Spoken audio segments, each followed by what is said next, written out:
Good afternoon and welcome to Brave Embrace. This is a really special day, being Good Friday. It's also the beginning of a very important awareness month, Sexual Assault Awareness Month, which we gather to say no more. I am joined today by a very special person. She comes to us as a journalist, as a marketing executive, and also as a survivor of sexual abuse. Please help me welcome Alex B Flores. Hi, Alex. Hi, Kim. How are you? I am honored, actually. I feel so honored and blessed to have you today. You and I have built a relationship over the last few months, haven't we? As we journeyed supporting you in a case against USC. What a process for you to go through and to find your brave and to be willing to speak to us today. Thank you. Yeah, no, I'm grateful for your friendship. Thank you. It's meant a lot as we have gone through this. So our viewers may know that recently there was a settlement against USC and Dr. George Tyndall, a gynecologist there at the university who for decades had been abusing women. And I'm sorry that you had to experience that and have that as part of your story. Thank you for trusting us and being willing to allow us to represent you and to be a voice for you. Do you mind diving in, telling me what this process has been like for you? So it's been very emotional. And, as we talked about it, when you asked me to, be on here, it was really going to be the first time I've spoken about it to potentially strangers and the world in a way. I've done a couple of interviews, but I was Jane Doe initially. I was worried about my career. I was worried about what people would say. And, we all have bad trauma. We all, everyone has a story and everyone has these things that happen to them. And it finally just occurred to me, if someone does Google me, like, why am I afraid? This is me. Is it going to make me a bad employee? Does it make me a bad person? It doesn't. But there's a lot of emotions. And even just, doing my makeup right now, I was getting a little anxious because it's been a rough journey. And there's been so much. I mean, my story. There's been so much at the same time that it feels I'm still waiting to really exhale and breathe. But I think, speaking here today and telling my truth, I think that will help. Oh, I love that. Telling your truth. It is unfortunately had to become part of your truth, but you're working so hard to turn it into this courageous, brave story. And I think that is why it's so valuable that you're willing to share and mustered up that strength. I know personally with my story of victimization, it has helped as kind of a catharsis. But, let's step back for a minute. There's a lot of shame that's often involved with being a victim. And do you think that is something that, you felt on your heart through this process and even just today as you were preparing to chat? I do feel that. I feel that, it's kind of twofold. First off, when you explain the details of this particular case, right, it's a sexual assault. But for so many years, me and so many of the other victims, we didn't really classify it as that. You don't know that that's what it is. Something bad happened. It wasn't overt. I wasn't raped. Something like that, where it's okay, it's accepted by society. We can classify it. This was more, discreet. It was,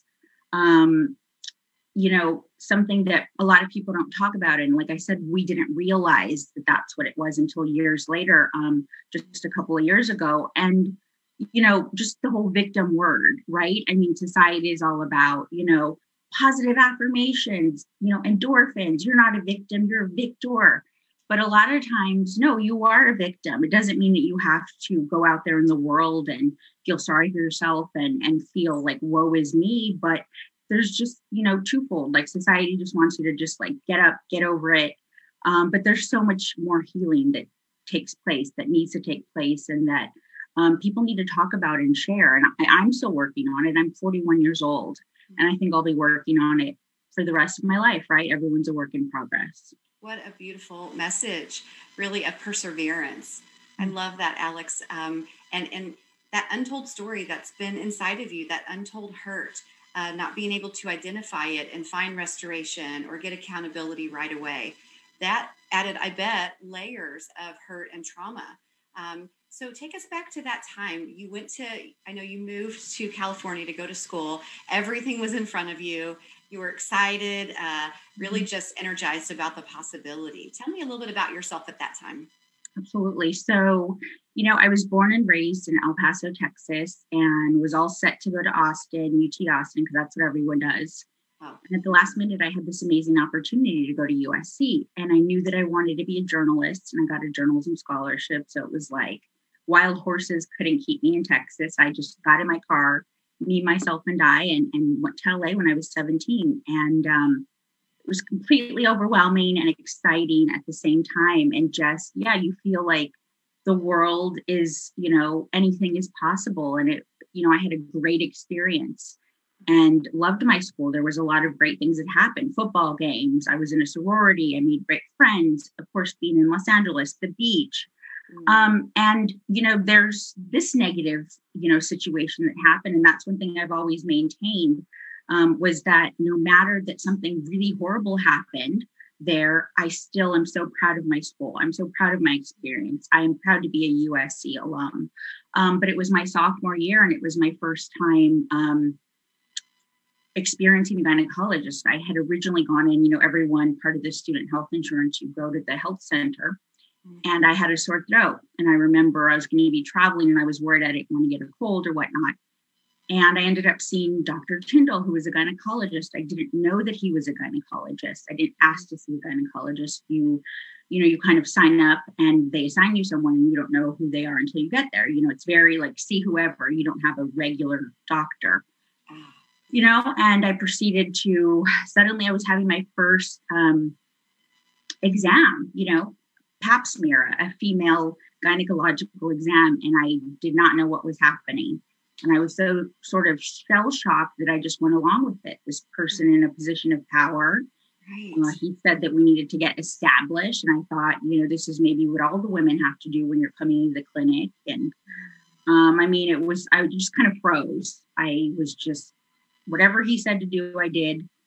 And then afterwards it was kind of a joke with other people. I remember going back to my sorority house and talking about it, and they say, oh yeah. And he also gave me birth control. So it was like, Tyndall hands out birth control for everything. It was a big joke. So even though I felt weird and felt like something had happened, I didn't know until very recently that it happened to so many other women, and what he did was not right.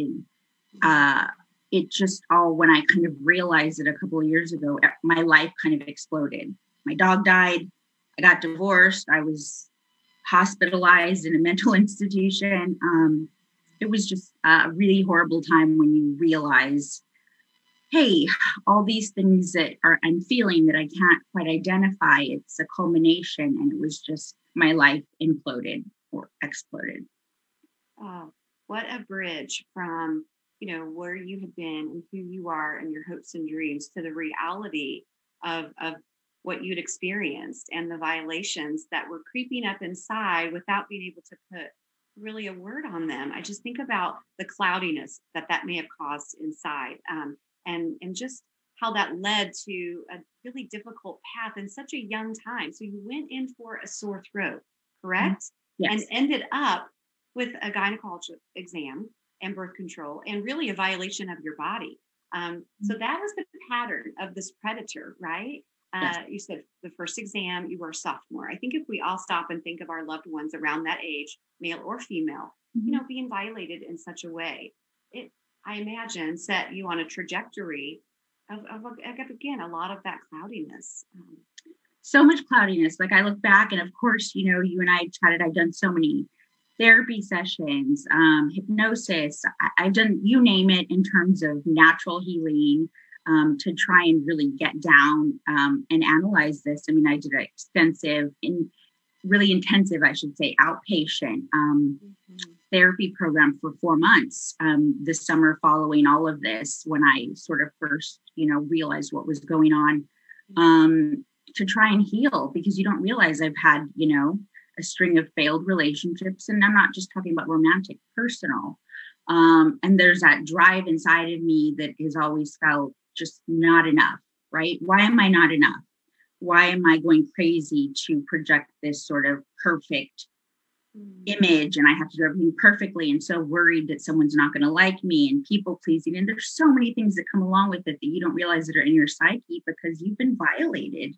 Yes. And you're trying to take back that control, or that, owning your own self and not feeling that violation. It's so much, It's such a journey of brave. You put it so eloquently and vulnerably. Thank you for sharing your heart there. And as a woman, I can really identify with that need then to figure out, who am I really? What does my life look like with this experience? Even if it's just down in your psyche or in the cells of your body, this trauma, and then trying to figure it out, and going through the healing process.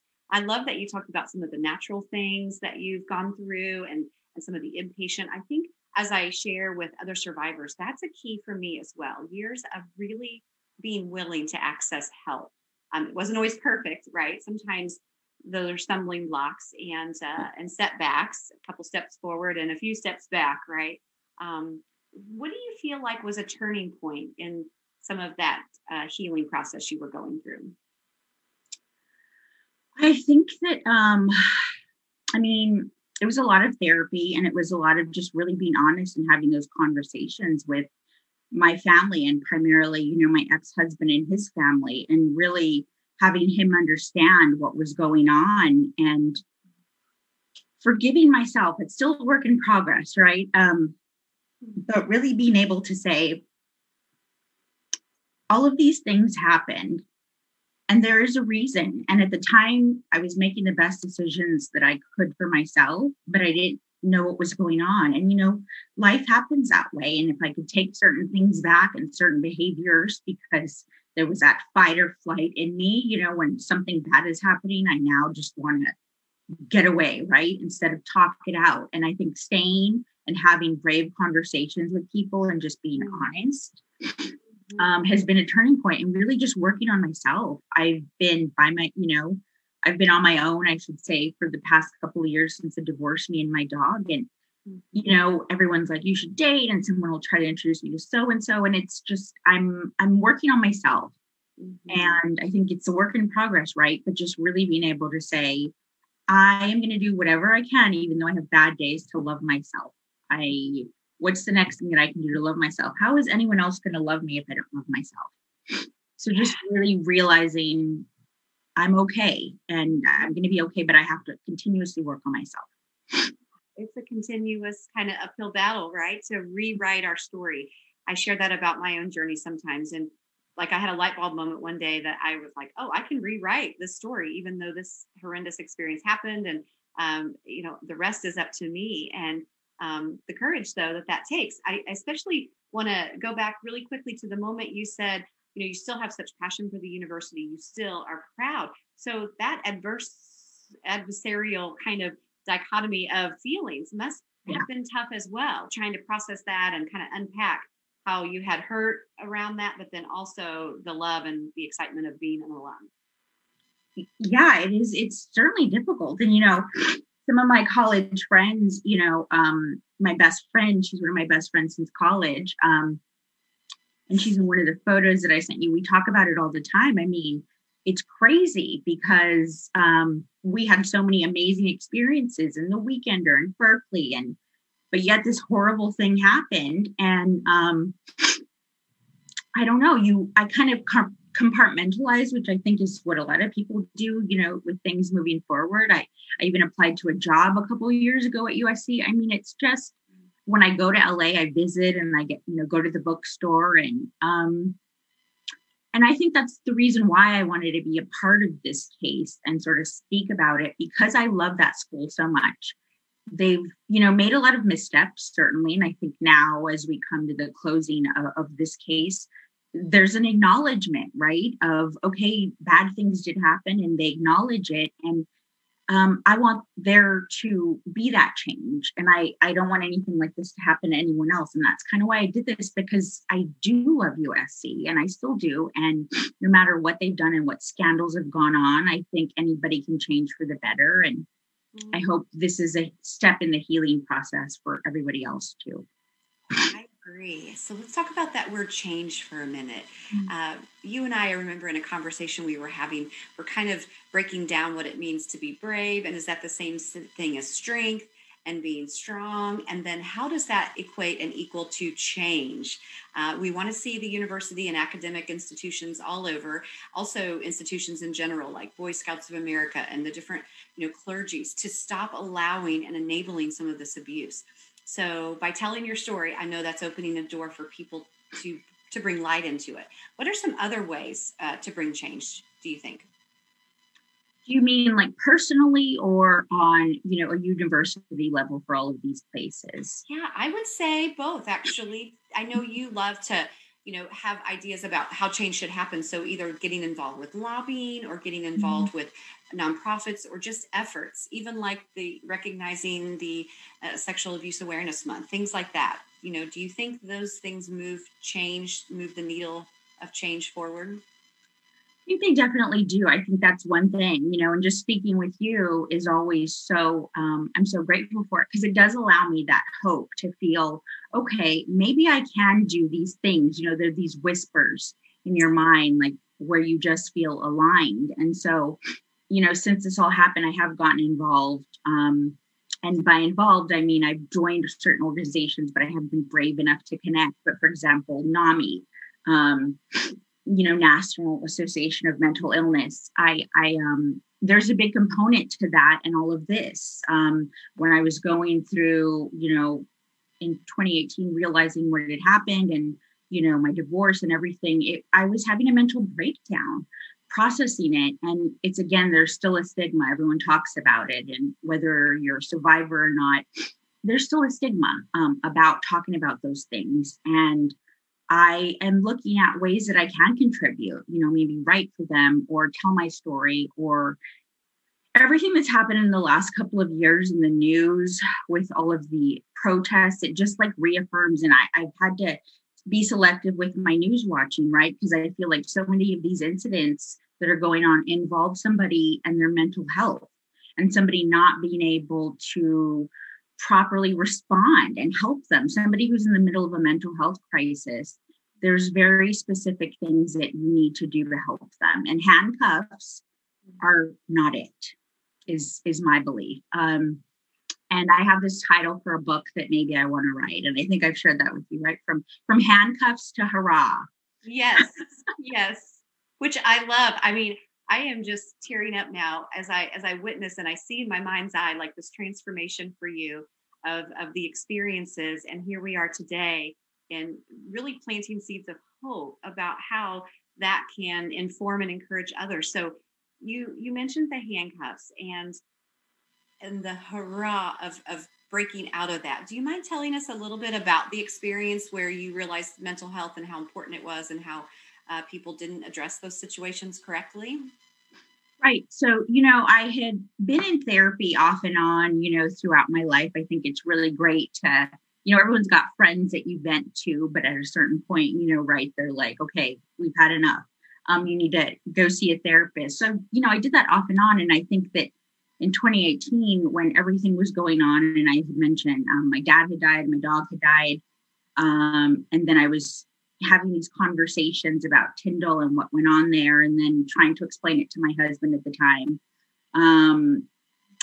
Work stress, just everything. I wasn't handling it correctly. And eventually my husband, now ex-husband, called the police to check on me when he was at work one day. He was afraid that I was going to harm myself. I was at home and I was taken away in handcuffs, barefoot, no bra and no contact lenses for my own good. It was a horrific experience. They held me for a couple of days for my own good again. And I noticed that, you make friends at mental health jail, people who had gone in for drugs. They had kilos of cocaine in his car. He got out, but I was still there because it was for my own good. And the people who came to get me, not allowing me to put on shoes or contact lenses, it's just a violation of you. And if this is for your own good, how did they, treat people. I mean, this is nothing new. There's so many cases out there, but for me to experience it, and it was just horrific. And yeah.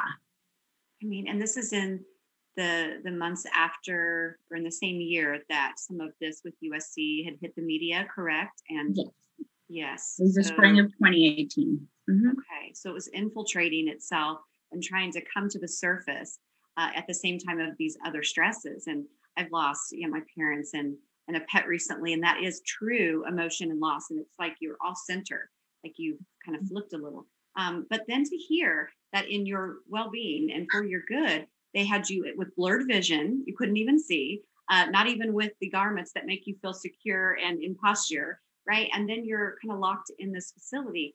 Do you feel like it was due to lack of resources in that area for good mental health responders? Or what's your insight about the issue at large there? I mean, I've done lots of research, and it definitely does depend on different cities and where you're living. And, I won't call out specifically the city that this happened to me in, but it's, a lot of times there are trained police officers that have allegedly had this sort of mental health training.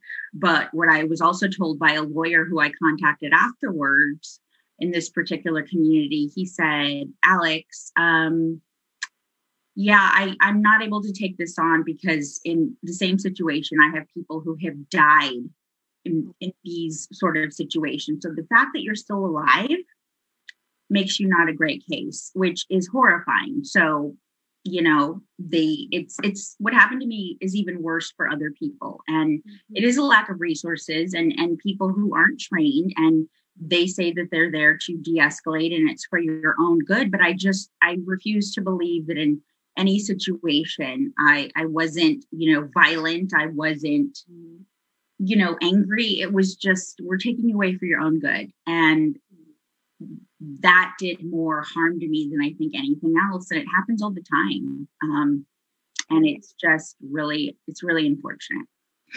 So unfortunate. And I think timely as we watch, a trial that's going on nationally based on a similar situation. But in that case, it had to cause a death. Yet, however, experts say we can't look at your situation and bring change because there wasn't that, horrible ending. I've seen that before in like child welfare situations where we're trying to get help for families before the inevitable happens, but yet until something bad happens, there can't be, interference or some sort of help. And so I hope that we can redirect funds for mental health also before these situations occur and after. I know that our jails and our prisons are, full of people that have been victimized in their past and have grown up in egregious situations where, I wish that we could have provided hope to them in that situation, before crime was something that they engaged in. But looking at your situation of that brokenness and then seeing that you had to not only dive deep into the process of this case, sharing the testimony and your beautiful story with us, but then you had to wait. And this has been a process of waiting and incorporating that into your life. Tell me a little bit about that. Yeah, I mean, sort of moving forward and like I said, compartmentalizing and just being like, that is something that I'm working on, but I'm working on myself. And that's, the number one thing. I think that it was really difficult, and anyone that's been through something like this, just having to be deposed, depositions.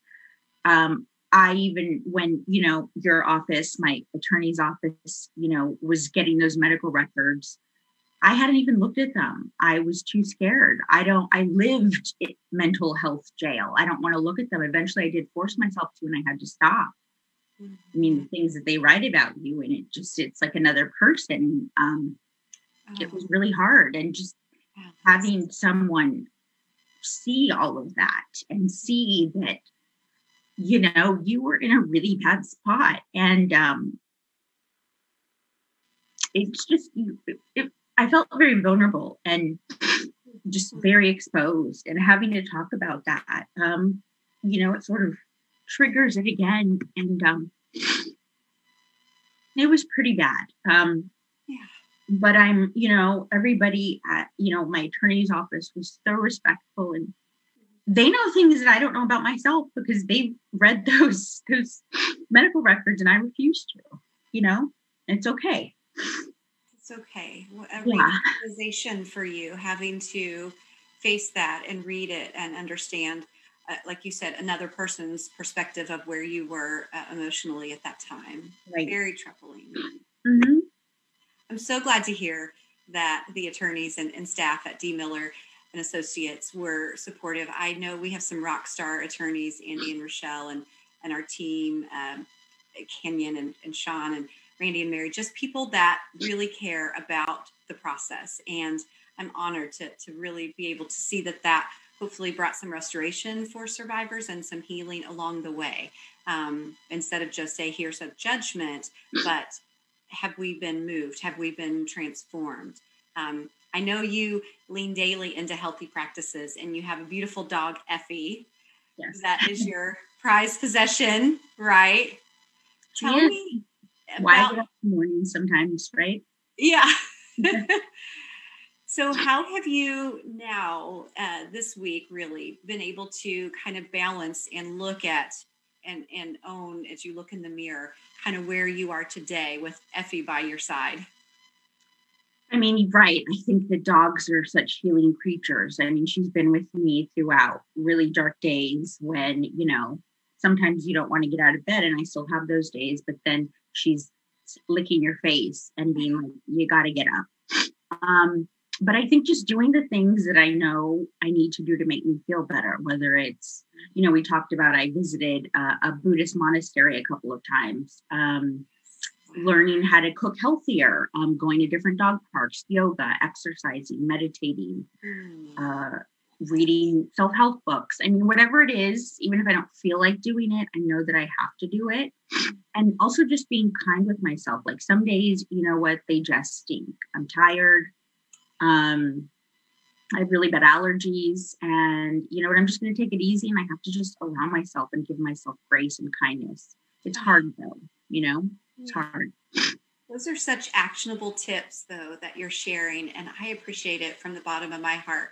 I hope that those listening learn that being good to ourselves and loving ourselves and choosing to take action that treats us and ourselves in a way that we would treat another, like treat a friend, right? Mm-hmm. Is a way to at least find peace in the day. I think back to the day that you first knew that this was breaking in the news. Were you afraid of what this might mean for your life? I know you said you were faced with some of the shame and the blame and just some of the fog that was happening. But who did you call right away when that was happening? You mean when there was news about the settlement and sort of the... Yeah, or even when news broke that there were going to be charges and that the institution was facing and acknowledging that this had been an issue. So, I mean, I think there's been some consistent people, my best friend, my best girlfriend, my ex-mother-in-law, who's been like a mom for me. She would travel to California with me when we were lobbying to get the laws changed about these civil judgments. She's been with me through it all. So she's kind of the first person I call about anything. And when I got the news that, things look like they're coming to conclusion, instantly I was just relieved that, okay, so I don't have to be deposed anymore. I don't have to answer questions, and I don't have to talk to people who knew more about my medical records than I do. Because that was just, it's obviously not pleasant. But I spoke with her and, my ex-mother-in-law and my friends, and just... I do feel relieved. I don't feel, I feel like there's other things that I'm still working on within my own self. Mm-hmm. But I feel like hopefully things are moving in the right direction for me. And, I listened to this really great podcast the other day, TED Talk, right? And it was this woman talking about how just do it. She's like, you're sitting around waiting for things that you need to do, all aspects of your life. And she's like, I'm going to give you the biggest secret ever. You're never going to feel like you want to do it.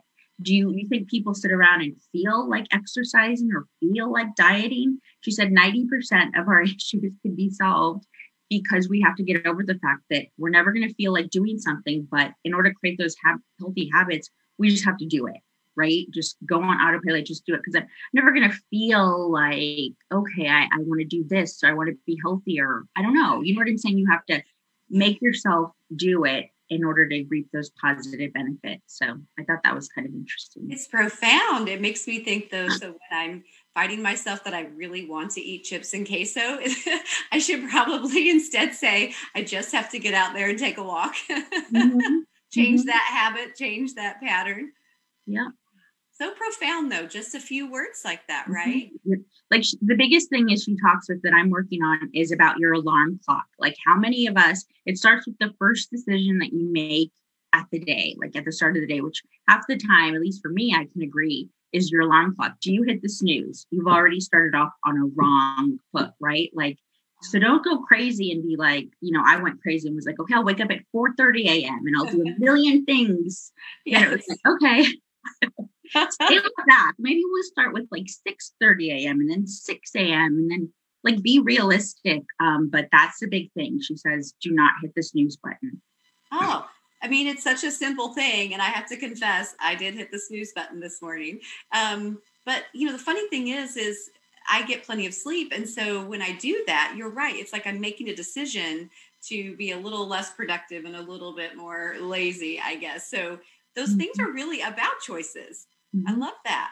And when it comes to being a survivor, I think for me, a choice to just push through every day has really been consistent in my life. And for me, I think it was based in just wanting to, let my mom and loved ones in my family know that I was glad that I was alive and I would push forward. What has been your, I'm going to choose to be a survivor button lately? Oh, wow. So I've been exploring my faith and going to church here in Houston, where I moved to. It was kind of a fresh start for me. I've been exploring different things and really just,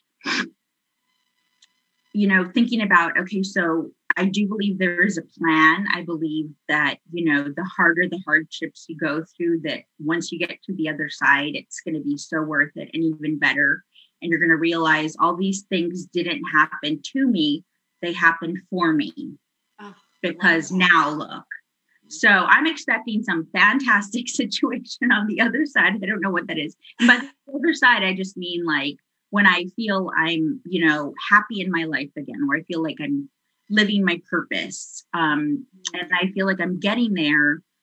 But it's just really having that faith to think that this can't all be for nothing. I can't. A couple of years ago, 2018 to now, it's, 3 years. It's been a really difficult time. And I just have to think and have that faith that better is around the corner. Because what's the alternative? Not being alive and not choosing to have that faith. But again, some days are really tough. But I just have to keep the faith. And plus, Effie needs a mom. Yes. That's what she always tells me. When she's giving you little announcements that she wants to go on a walk, right? To get out there to the dog park. That was so beautiful. I'm a little overcome in the moment. I love that just pure message about realizing that it has to be for something. And I know one of our attorneys has said to me before, that things are working for me, not against me. And just to remember that when it feels like so much negative is happening, but you described it as kind of, strengthening you and hardening you in a way that you can come out more bold and more courageous.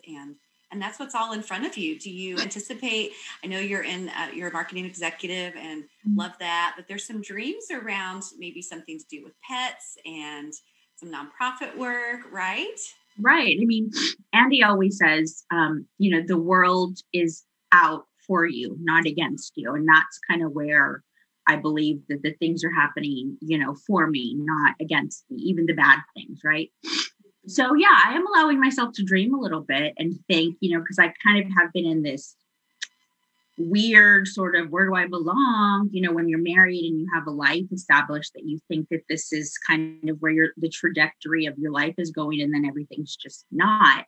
I've kind of just been figuring it out, but I am allowing myself to dream about maybe I want to work with animals. I mean, I think about what just ignites me and animals and their welfare and dogs mostly. I mean, other animals are cool too, but dogs. Yeah. And also just maybe some advocacy work. I mean, I think that, groups like NAMI, and there's certainly other groups, survivor networks, need people to speak out and show them, and not just be, silent. I mean, you never know what someone else is going through, your friend, your neighbor next door, they may look okay. You may see them at work, you may see them at the gym, whatever. You have no idea. They may go home and feel suicidal. Everybody puts on these facades to get through the day. You have no idea what people are going through, and enough people don't speak about that, So yeah, I am thinking about where I can be of service to other people. So wow. To be of service, to use this awful experience and broken situation to turn for something good and golden. It makes me wonder, are there things that people have said along the way, either early on, after the victimization, when you were still kind of try to put it into your psyche, and then through like after 2018, when things were being revealed, some of the things that people said maybe that were hurtful, and then maybe some that were helpful? I think a lot of times, like I said, people who don't really know sort of the history, a lot of times they try to be helpful, but they're like, all right, well, you get with girlfriends and they're like, well, let's go have some wine and talk it over, or you need to exercise more, endorphins equal happiness, or the worst thing is just get over it, move on. Like, what's the big deal? And you're like, and one of the funny things is when I was in that intensive outpatient group, therapy group, which was really awesome. We were 6 days a week. We were always joking that it's just this whole mental health thing. Like, for example, if somebody in your family or somebody that has cancer or loses a loved one, what do people do? They make casseroles. And they deliver casseroles, and they want to help people, and they knock on their door, and the neighbors come forth. And then we're sitting there going, where is my freaking casserole? Like, everybody knows that I had a mental breakdown, and yet where are my casseroles? We always joke. So we made each other casseroles and brought them. But it's because we did. We're like, nobody's going to bring us a casserole, because sometimes they don't know how to address it. They mean well, but they're like, it's not pleasant to say, well, let's see, Alex, had a mental breakdown. She was hospitalized, went through a divorce, and now I don't know what's going on with her. Let me make her a casserole. Like, apparently that doesn't seem logical, but stigma or something negative around it, even though it's like a breakthrough, really, when you stop to look at it, which we hope for everyone. But that's a great point. I didn't think about that. Yeah, you don't get casseroles, you don't get cards, you don't get people stopping by. I mean, people like stop talking to you because I'd like to think a lot of times they don't know how to address it. And I've lost a lot of friends. Wow, they don't stop by. They just stop talking to you. Mm-hmm. Woo. Mm-hmm. Oh, so with this group that you were able to befriend, it sounds like that turned out to be this inpatient process, pretty transformational. Do you still keep in touch with any of the friendships that you made there? I do. I live in a different city now, but we're Facebook friends and we still connect that way. And I met some great people there who are going through all kinds of difficult things. And yeah. So I'll ask a kind of a personal question. Do you feel like this process and even that intensive assistance and counseling is something you would do again? Is it a process and a way of healing that you would choose, that you think has been right for you? I definitely think so. I think that I was, lucky enough to have health insurance that allowed me to do that. I think it's a process, though. I mean, what we learned there was, just how to transform your thinking, how to turn negative into positive, cognitive behavioral skills, right? Like CBT, people were familiar with that. No, just, instead of catastrophizing, which I do a lot, like the world is ending, I have a flat tire, my life is over. It's just your inherent way of thinking that needs to be changed. And I really do believe anyone can benefit from all of those things. And, I see all kinds of practitioners still. Sometimes medicine helps, sometimes medicine doesn't help. I think you have to do everything and find what works for you, but it's also a continual process. Somebody that's close, I'll just say it, my ex-husband, his big thing was this mental fortitude, like, your mind, it's all about your mind. And it is all about your mind and your thoughts, but it's not so easy for some people. I certainly work on changing my thoughts and putting pen to paper, and I'm in divorce group this and this group over here. I do so many things. Yet some days are just bad. And I have to allow myself that, because some people just seem to think that it's just super easy to just switch it off. And, I'm going to have a positive day. And yes, I do all of that. And yes, I believe in positive thoughts and, speaking it out loud and bringing into the universe positivity. But some days they just don't go that way. And it is what it is. Right. Right. So did you find that it was, a kind of a broken limb in that relationship, where he comes from a different point of view of just like get strong and just push through, to where you were trying to unpack and process? I can see how that would strain a relationship. But were you able to help him reframe a little bit from some of the things that you learned and kind of come to a settled place, a happy medium? I think so. We go back and forth. I'd like to think, when this first happened, and I have had some, I've had dated since then, and he has as well. And, I envisioned us sort of being this, Gwyneth Paltrow, Chris Martin situation where we're, can hang out and be friends and have our other new person there. Even though we don't have children, we have dogs. I just had this sort of utopian, sort of unrealistic idea, I guess, because, the thought of him not being in my life was not pleasant to me. And I have tried to help him, and we've tried to help each other. I think it goes back and forth. And right now we're not talking because I am tired of having to apologize for my emotions. There's still a lot of hurt that I'm working on. And, it got to a point where I don't think I was benefiting from that. And maybe we'll go back. I know that if I called him right now and asked, it was an emergency, he would help me, and vice versa. But there's so much hurt still. So on my part, and I'm sure on his part, but yeah. I really appreciate the vulnerability there. I think the relationships in our lives as survivors are the most challenged. And I hear that often when I'm working with, friends and clients, is that it's so hard for the people in our lives to kind of understand what we're going through when we really don't understand. I remember you mentioned earlier someone saying, just got to get over it. That was one of the things that my grandmother said to me. And, just from her frame of reference of going through the Depression, and she was, born in like 1915, gone through a lot, seen a lot in the world. And she was like, I was crying to her one day about my victimization and what it took for me in my life and my youth. And she said, well, honey, you're just going to have to get over it. And I just remember, it's like, Grandma. But on the other hand, my parents or my brother, like trying to deal with that with them as well, handling those emotions. It sounds like that's been kind of a back and forth. And I hope that that's inspirational to anyone watching, that sometimes traumas can put strain on relationships and hurt. No one really knows what to say and how to help, right? Right. Yeah. Mm-hmm. But working through it together and being that as your final goal, that you want to reach a place together.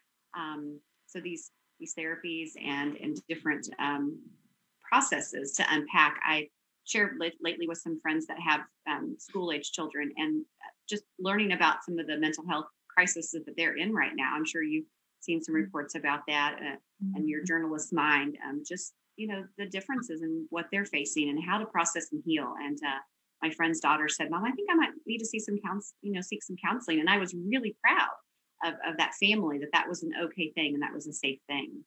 Right. I mean, you just like talking about it, and especially adding in the whole COVID situation. I mean, that adds another layer of loneliness to everyone, right? And right now, mental health, cases and just people seeking help are at an all-time high. And I think that's a good thing, but it's also sad. I mean, I'm happy that people are reaching out, but it's because of everything going on, it just kind of adds another layer, you know. Mm-hmm. So with some restoration at the end of this process for you, and a settlement, a landmark, a history-making settlement on the cusp here, do you feel like this has been a little re-triggering in the last week or so?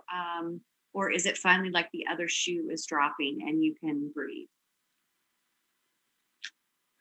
I feel like, yes, that I can breathe a little, I can breathe a little easier, that I can think that there is light at the end of the tunnel, and just that, you know, someone is finally acknowledging something. And the fact that it's, you know, this huge landmark case above any other one, you know, recently with, you know, Larry Nassar or whoever it is, it just shows, you know, the level of victimization and the wrongs that were done. And I still can't wrap my mind around it 100%. But I'm glad that, you know, that chapter hopefully will be over soon. And I can, you know, like when I was going through photos and I sent you some photos, you know, to go along with this, like, I want to look back at certain things and this period and be proud of myself that I got through it, rather than, you know, cry again. I want to look at my old wedding pictures because I loved my dress, and not, you know, look at it and think, God, that was a failure. I want to think, again, I'm not there yet, but when I am at a point where I feel like all that happened for this reason, and I want to be happy about that. And I hope that I'm on that journey. I sure feel it in my gut. I mean, you're taking the ashes of these broken moments throughout your life and using them as fuel for your future. You're choosing to do that. You're going through processes to help you do that, finding tools. That is so inspirational. You know, as this month begins, as Sexual Assault Awareness Month, where thousands and thousands and thousands of survivors join in, you know, just the harmony of knowing we have had a shared experience of violation. What message, what if you could sing anything from a mountaintop, or I wouldn't sing because I don't sing well, but if I could shout anything from the mountaintop to that sea of survivors, men and women, children and adults, what's something that comes to mind that you would share? I think just staying connected and not being afraid to tell each other. You know, I'm on a group text with several women who I've met through this, you know, through this case. And, you know, we travel together, and, you know, we've been at some events together, and it's just like, you know, we may not talk for a couple of weeks or whatnot, but then someone will share something monumental. And it's just, you know, I feel like we have this lifelong bond, and you have to reach out when you're having a bad day, and also when you're having a good day, and just sharing. It's not, you know, a group that I ever thought I would be a part of, like, because our shared, you know, horrible experience, right? But we can be there to support each other. So I think just letting somebody know, you know, like, it's okay to not be fine. It's okay to have to, you know, have a day when you're just going to lay in bed and eat ice cream, which I've probably done more than I'd like to admit. But love it. You have to just take care of yourself, but just share with somebody else and just find a support group. That's what I would say. Yeah. And seeking your brave, seeking every day, even if brave means pulling the covers back up, right? And going ahead and hitting snooze for that day. Some days just call for that, right? And also seeking out that comfort through a friend, or just acknowledging where you are in that day. What does the word closure mean to you, Alex? I used to say that closure meant I can look back at things and feel the lesson, understand the lesson, and again, feel like they happened for me, not to me, and not think of them, even though they're probably bad experiences maybe, but learn the lesson and feel nostalgic, but feel great because I wouldn't have gotten to where I am if that hadn't happened. That sounds like the definition of bravery right there to me. We're talking about this, right? Like, I feel like as I get older, I'm not so brave, but yeah. Yeah, unpack that a little bit. So sometimes you are worried the brave isn't really there, but you just have the gumption to push through, or I don't know what it is, but I just look back and I talk to lots of girlfriends about this. So, when you're younger, like 17, like you do these things like, moving to LA with, knowing nobody in a suitcase. That was obviously brave, right? But I look back and I think now, if I'm going to visit a city, I have to do tons of research and this, and this. I wouldn't just pack up. So is it that we're wiser and we know more, or are we less brave? I don't know. I think it's figuring that out. I don't know. People say I'm brave. I mean, I moved to Houston, didn't know anybody, same thing. But I don't know. I don't feel that way. I feel like I want to be more brave. And honestly, for some days being here, being brave is embarking on the grocery store trip instead of just doing curbside. That for me feels like, whoa, that's a big accomplishment. I love that. These are such insightful takeaways. I mean, anyone watching can relate, I'm sure, but we forget, like, the self-talk in our head makes us feel somehow like we're still not okay because we've made that brave decision. Yeah. And to go back really quickly I love that you went to LA with your suitcase and you're brave and you're like, I'm going to do this. You said wild horses couldn't keep you away, right? Right. But now you're right. The age, the wisdom makes us research and look for and plan everything out, right? And in a way, I feel like that's a different level of brave because we're more informed brave.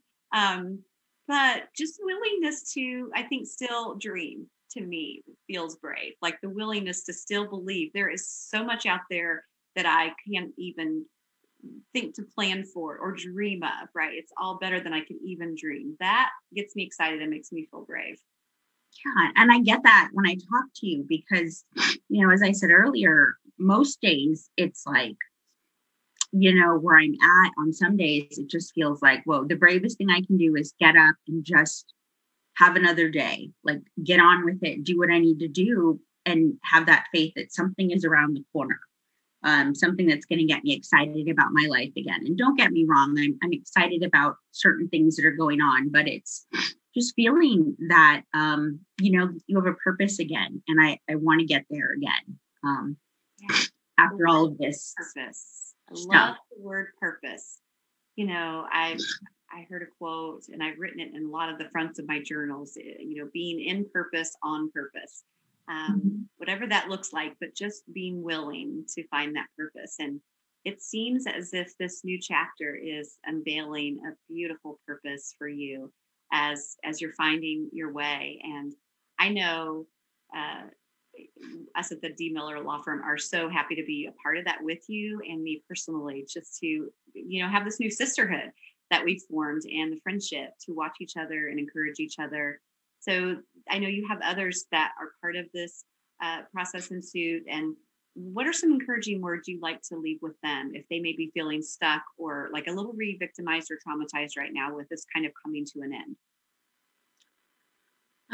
Something that I kind of, I have daily mottos and listen to certain people and motivational speakers. And somebody told me something a couple of weeks ago that has really stuck with me that I try to incorporate in my day. It sounds like an oxymoron, or it sounds incorrect, but the best way to life's purpose and life's happiness is to live for others, live to make other people happy, live for purpose rather than comfort. Instead of waking up and saying, what am I going to do to comfort myself? I'm going to eat ice cream on my bed. What can I do for somebody else, whether it be small, like does a neighbor need a ride somewhere, or maybe shoot a text to somebody that that's having surgery, just little things. And it sounds crazy, but it is true.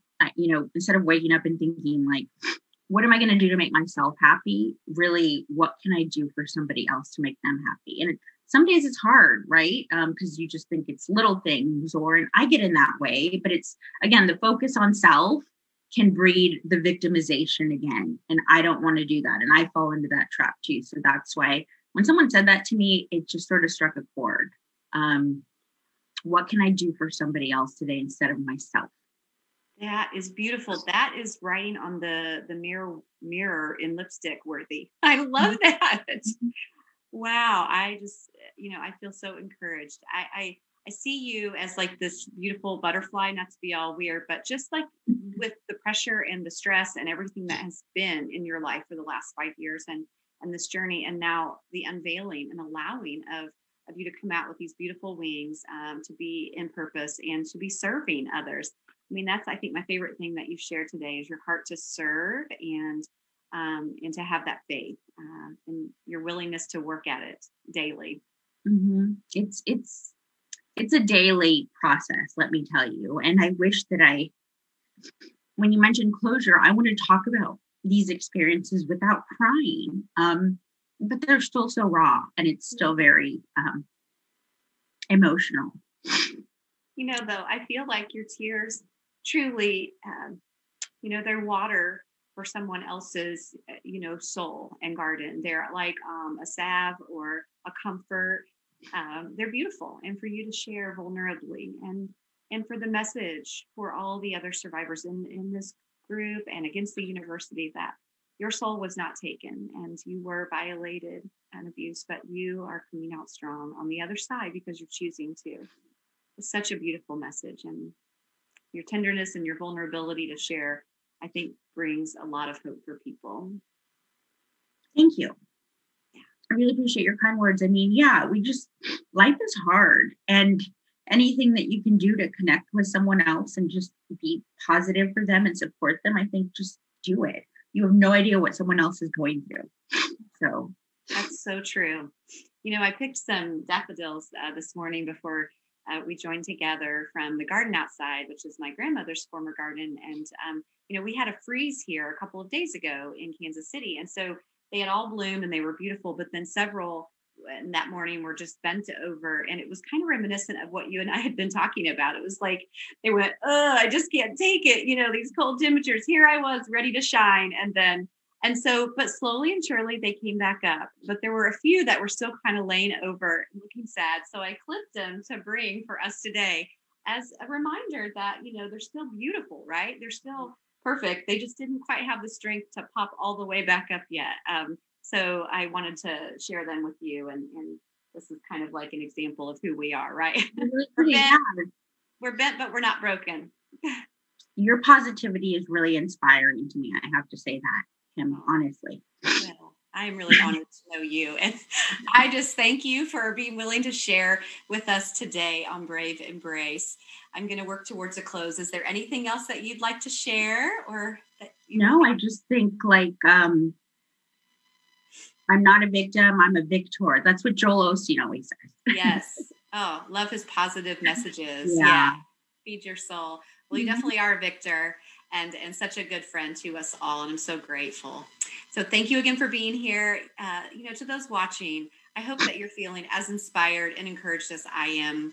When I have these beautiful guests that share their hurt and their heartaches, it's with the intention of bringing hope and finding brave, embracing brave, joining together to know that we're not alone on this journey and that together we can find the hope to look towards a beautiful future. So thank you again for sharing with me, Alex, and I look forward to more. Until next time, be brave.